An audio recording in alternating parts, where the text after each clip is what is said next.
welcome.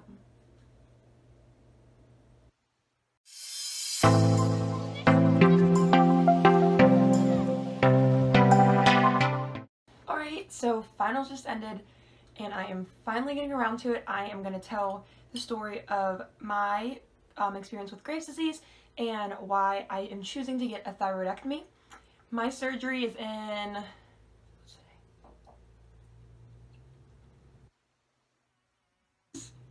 so we're almost there. I'm feeling great about it. I'm not worried. I'm ready. So yeah, I'm going to tell you guys my story.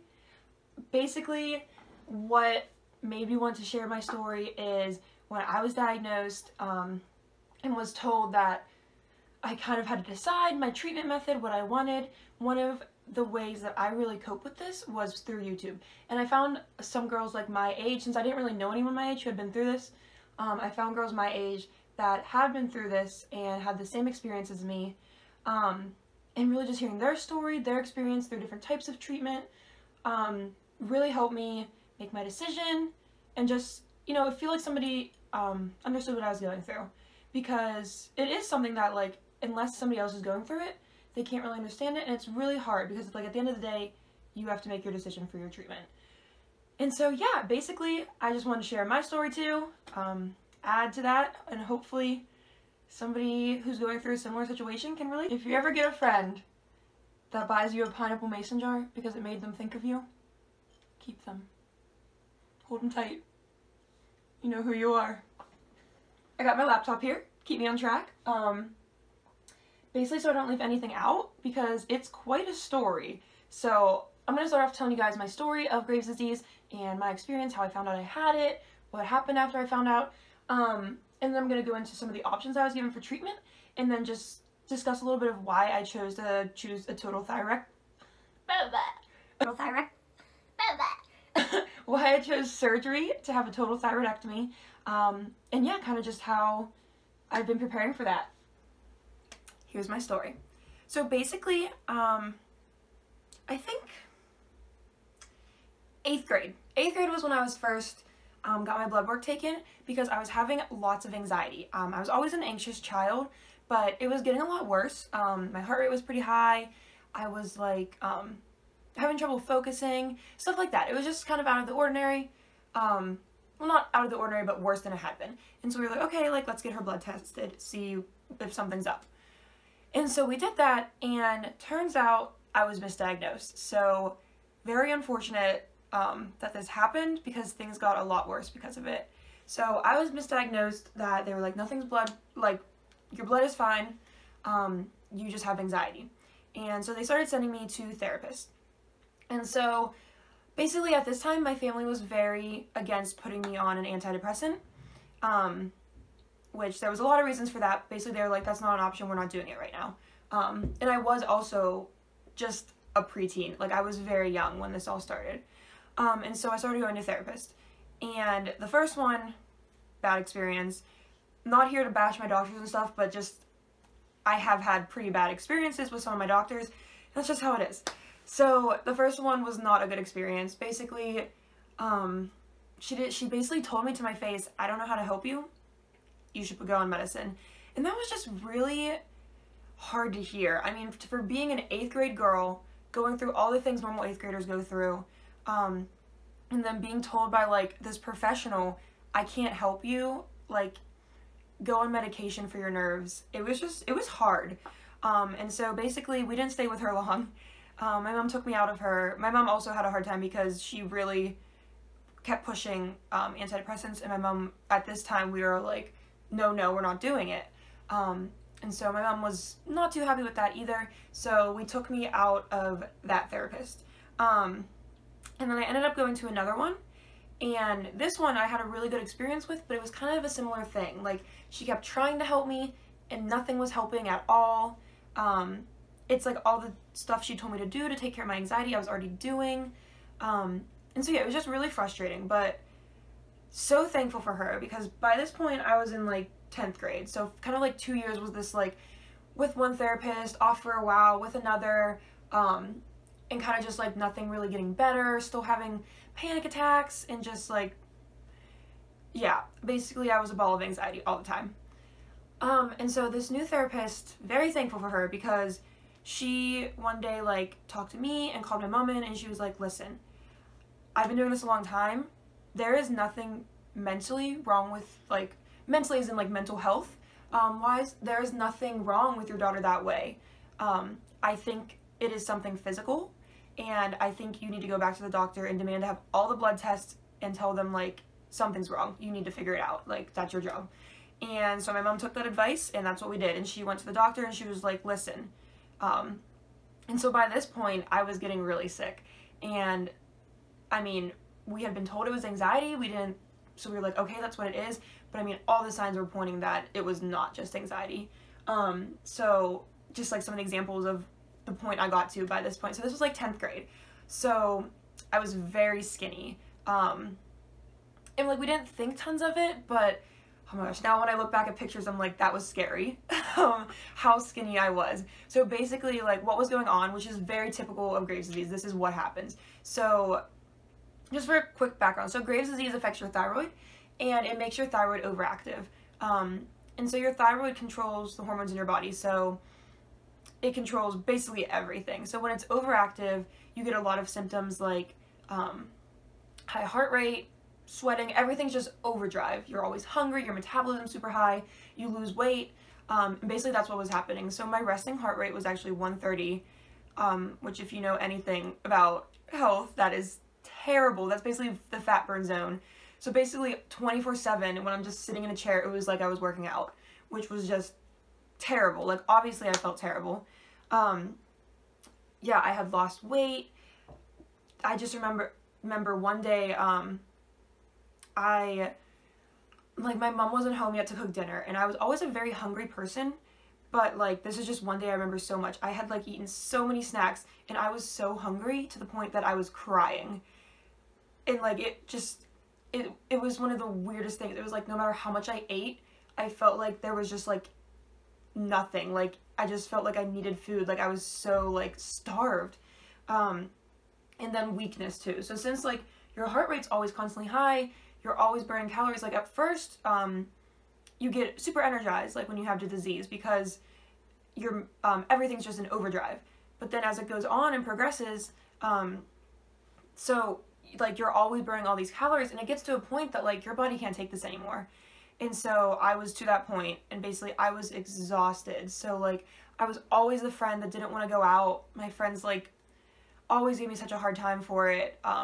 And like, I didn't know why, but I was just always so tired and just physically felt like I couldn't hang out with them, like go to football games, like simple things that 10th graders are doing. And I also, another day that just really stands out in my mind, when we realized like, this was like very, like the week I was diagnosed or something. So, and I remember I was like making my bed. We were having a family party, and so I had to make my bed. And literally like, I got about halfway through, and I just like couldn't physically keep going. And that was just such a scary moment. I was like, I physically can't even make my bed. And I remember I just had to lay down, and I like fell asleep, and my mom like just found me crying later and was like, what's going on? And I was like, I don't know how I can keep going. Like, I was just to my breaking point. Yeah, so basically like when we had gone back to the doctor and requested all of those tests, they did them, like we asked, and it turns out I was super hyperactive thyroid with Graves' disease. And so they couldn't totally diagnose Graves' disease, they kind of did, but they wanted to send me to a specialist for that. But it was obvious that like I was not okay. And so they ended up going back to my 8th grade blood work, and they were like, oh shoot. And they told us, which I do appreciate that they told us, we didn't do anything about it, but it's kind of just been a little like, I can't believe that happened. Basically in 8th grade, I was already showing signs of the disease, and they misdiagnosed me. So they like misread the test results, which is terrible. But I mean, mistakes happen, but still, it's kind of just always to this day been kind of like all of this could have been prevented. A lot of the things I had to go through. But whatever. We're done with that doctor now. So, and like I said, I'm not making this video to bash my old doctors. It's just kind of, this is why it happened to me the way it did, like why my experience was the way it was. So basically, your body produces these antibodies that go to your thyroid. Your thyroid's right here in your throat. They always call it like a butterfly shape. I think it looks more like an H. My doctor said that too, but whatever, it's a butterfly. And, so it's like right here, and your body produces antibodies which go to your thyroid, and they're like, make thyroid hormone. And like I said, your thyroid hormones control like everything in your body, especially your metabolism. So just like the other hormones in your body, they spread all throughout and they control a bunch of things. And so when you have Graves' disease or any type of overactive thyroid disorder, your body produces these antibodies, but then your body gets confused, and it's like always producing these antibodies, always telling the thyroid like go, go, go, and your thyroid just keeps going. And that's how you become like really sick, because your thyroid just isn't stopping. Like it's telling your body to go all the time, overdrive constantly. Yeah, and so that's why I was feeling the way I was. And so once I got that blood work and they figured out, yes, she is overactive thyroid, we think Graves' disease, like send her to a specialist. So I went to a children's endocrinologist, and they did diagnose me with Graves' disease, but I guess by this point, since I was so sick, they were also just worried. And so they started doing lots of tests, and my mom like didn't tell me at the time, but so they sent me to this endocrinologist, and basically they're like, yes, she has Graves' disease, but I guess my other levels were also like really out of whack for I guess like my blood cells and stuff. So they ended up testing me for a bunch of things. Like my mom didn't tell me at the time, but I guess they were testing me for like leukemia and like a bunch of other things. And she didn't want to scare me, so she didn't tell me. But yeah, so it was just like a really freaky point in my life. And so then shortly after I was diagnosed, I was also told I couldn't exercise anymore, which was really heartbreaking because I was a competition dancer. And even though, like, obviously with all these symptoms, I was not dancing well, I wanted to stay on the team. And I was like, okay, I have a diagnosis. Like, I'm gonna get better. I want to be on this team. Like, I don't want to lose my spot. And thankfully, like, they were so understanding about it. They're like, your health comes first. We're not kicking you off the team because you're sick. Like, you're fine. So my doctor ended up telling me I couldn't exercise. And the reason this happened is because, so the one day in gym class, I always had a really hard time in gym class. I didn't totally know why. Turns out it was because I had Graves' disease. I thought I was just out of shape. And so I always tried to push through, but it was almost like every time I worked out, I would have like an asthma attack, but I don't have asthma. And so like, my gym teacher would always be like, oh my gosh, like, are you having an asthma attack? I'm like, no, I don't have asthma. Like, I promise. I don't know what's happening. I don't have an explanation for it. I just am so out of breath. My heart is racing, like, and I would get super, like, my head was just on fire.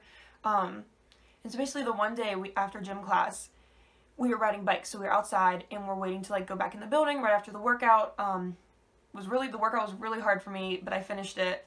And we're waiting to go in, and all of a sudden everything just goes black. And this had like never happened to me before. It was very freaky. Thankfully the one girl there like knew what to do. She was like, okay, like put your hands like this, breathe like this, like, and she breathed with me. And it like passed. But I was still like doing that super crazy breathing, almost like I had asthma. But like the blackness I could see again. And so I didn't tell the gym teacher, definitely should have. But basically like I got good enough that I could go to the locker room. And I sat in the locker room for a while. I was late to the next class and stuff, but like I got myself together enough. I felt like I could go to class. I was just left with this like crazy migraine. And so when I got home that day, I called my mom and told her what happened. And so she, of course, instantly called the doctor. And they were like, oh my gosh, this girl can't exercise anymore. Because I guess they were worried that I was going to give myself a stroke. Because my heart rate was getting so high.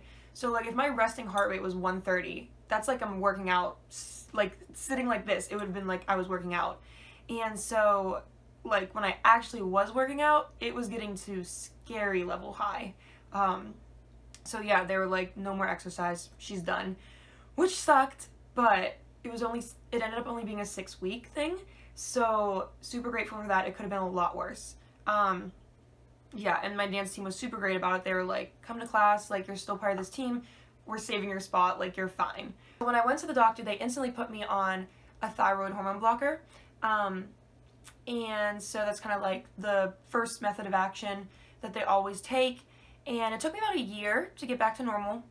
Like, normal isn't a normal person, like, so, get, like, normal human level thyroid. It took me about a year. It was a lot of balancing, like, back and forth. I would be, like, overactive, and then they would push me a little underactive, and then they would, like, have to bring me back up. So, lots of back and forth. Probably took me about 6 weeks to really feel a difference. They also put me right away on, something to lower my heart rate, and that I felt, like, the day of. I could feel the effects. And then once they got my heart rate to be able to like, they weaned me off that as my thyroid levels came back to normal and my heart rate started to become like a normal human being heart rate level.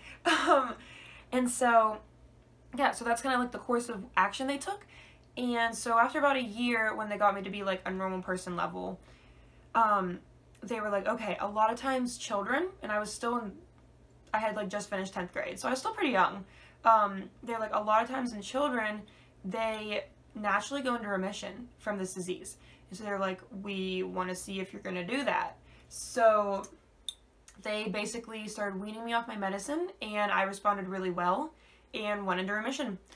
And so it was quite a crazy year. So basically throughout this year, as I like got to like normal person level, I realized that I didn't understand what feeling like a normal person was, which is kind of crazy to say. And I know, I mean, there are people that have it way worse than me. Like, so thankful that, like, I got to remission. But basically, like, I had been living with this disease for years, really for as long as I could remember. I had been that person that was super tired all the time, super hungry all the time, and just, like, super weak, like, couldn't do physical activity too well. I mean, I was a dancer, but it was, like, I had to give everything I like had in me to like be able to do the moves that the other girls could do easily. And I thought it was just who I was, especially because like all my life I had never been diagnosed with something, and so like my family too, they were just like, you need to push through, like deal with it. They thought I was just like whiny or something. So yeah, I mean, being diagnosed with this so having a diagnosis was in a way such a relief, because I was like, oh my gosh, I could finally stop feeling like I was insane for like all of this happening. Because basically like that's what it felt like. They were sending me to these therapists who were saying, we don't know how to help you, and I felt like I was insane. Like I didn't know, I was like, did I just make this all up in my head? Like what is going on? So just having a diagnosis, being like, no, like this is okay, was so nice, like, and such a relief. And so basically like when I started to feel like a normal person, it was amazing. My anxiety started to go away. So I was super skinny. I was like 115 pounds, but the height I am now, which is like 5'8". So I was little, and basically I gained like 25 pounds in like a year, which is crazy, but then I was like a normal person weight, for lack of better words. Like I was in the normal range finally. And so my doctors like weren't worried about that, because they were like, okay, like she should be gaining weight. So yeah, so I went into remission, and it was awesome. Everything was great. Everything in my life started to get better. And so then that brings us to sophomore year of college. Kind of funny, sophomore year again. But, so I had been through a lot of stuff sophomore year, which could be a story for another video. It's a long story. But through lots of things, and basically I wasn't feeling good around December of sophomore year, and I got tested, and they were like, no, your thyroid's fine. Like, that's not what it is. They did find out I was anemic, so they like got me on that. Got me on iron supplements. And then come April, I started really not feeling good. And so I wear a Fitbit every day. And my heart rate had been gradually, like, over the past month, getting higher and higher. So my, like, resting heart rate was, like, 60s and 70s. And then, like, in 2 weeks it went to, like, the 80s. And then in 2 more weeks it was in the 90s. And I kind of was like, okay, it's finals. Like, I'm stressed. But then once it was in the 90s and stayed there, even after finals, I was like, okay, this is weird. And so I went back to the doctor. Turns out Graves' disease was back. And so what was really crazy about this time is I went from feeling great to like awful in a matter of like a month. It was kind of crazy how how quick it hit me. Like I came back with a vengeance. And so so I was an adult now, so I had to see a new thyroid doctor, so I got set up with a new one, saw them, instantly again put me on the thyroid blockers, which I am still currently on. It's currently just finished junior fall. And so they get me on that, but basically they had this talk with me and they were like, okay, so you went into remission and it came back. Odds are this isn't the last time it's going to happen. And so with a disease like this, something also really big to think about is you don't want to have Graves' disease, like hyperactive thyroid, when you're pregnant, but you also don't want to be on the medication for it when you're pregnant. So that was also a big thing that they were like, it might be a better decision for you to think about long-term treatment now before you get later in life when it could really be an issue if you haven't treated this yet. And so I was like, okay, good point. Let's talk about long-term treatment. And so this doctor, turns out he's going to be added to my terrible doctor list. But so this doctor described to me the two options, and there's two main options. And the first is radioactive therapy, radioactive iodine therapy, and the other is surgery. And so radioactive iodine is actually what he recommended. And so basically with that, you take a radioactive iodine pill, and since your thyroid uses iodine more than any other organ, it will be mostly absorbed by your thyroid. It's definitely a little freaky, but they've been doing this for like years, so it seems like it's okay. Still just a little weird though, because like basically you're like in isolation for 5 days. You're not allowed to be in like 5 feet distance from another person for 5 days after you take the pill. You can't like use the same dishes as other people. Like when you go to the bathroom, you have to flush like 3 times. So yeah, it's a lot of precautions. So it is still a little freaky thinking like, I'm putting this in my body, yet I can't be within 5 feet of another person. But that's what he recommended. And then the other option was surgery, which sometimes they take out part of your thyroid, but I think more common now, at least what he seemed like he thought was more common, was taking out your whole thyroid, and he was assuming that's what they would do for me. And he recommended iodine just because he was like, you don't have the risks of surgery, it's simpler, like you just take a pill. And so basically when you take that pill, like your thyroid slowly dies over the course of like, I think it's like normally like 3 to 6 months. It really varies based on like who you are, how big your thyroid is, stuff like that. And so basically that's what he recommended. And he did bring up that sometimes with radioactive iodine, it can worsen Graves' eye disease. But he said he didn't really totally believe the research on it. It's kind of like there hasn't been enough research on it. And so what Graves' eye disease is, it's called Graves' ophthalmology. And it is, so these antibodies that are attacking your thyroid and making you go crazy also can affect your eye. And it causes especially inflammation, which can lead to a bunch of things. And the typical thing, which like people have heard of, is bulging eyes. And so basically like you get these bulgy eyes sometimes. It's not all, like there is a whole spectrum of like the side effects you can have, but like the most noticeable to other people would be like the bulging eyes because of the inflammation. And so because of that, it causes like your eyelids to be a little more open than other people's, and so that causes dry eyes, so it causes redness, a gritty feeling in your eyes. And so like I was having a lot of these symptoms, but he didn't really ask any questions besides, were your eyes always this big? And so he didn't ask about the grittiness or the dry eye or the redness or the pain in my eyes. And I was having all that, but I was blaming allergies. Now that I think about it, I'm like, that was not allergies. But that's like what I was blaming it on, and he didn't ask any of those questions. So he was like, yeah, I don't really know if you have Graves' eye disease. Like, you're probably fine, but like, maybe. And so he didn't really diagnose me. And he was like, so I recommend radioactive iodine. And so thank goodness for my boss, because I ended up going to her and telling her about all this. And I was like, hey, like, I know I haven't told you I have this disease, but like, this is kind of what's been going on with me, why I keep missing work, and like, I'm probably going to continue to keep missing work. And she was super great about it and was like, you need to get a second opinion. She's like, you're about to do something that's going to affect you for the rest of your life. You need a second opinion. And I was like, good point. So basically, to my bad doctor story, what happened with this guy and why we were so urgent to get me into a new one. So Basically, I was feeling worse after I started the medication, and it was freaking me out a little.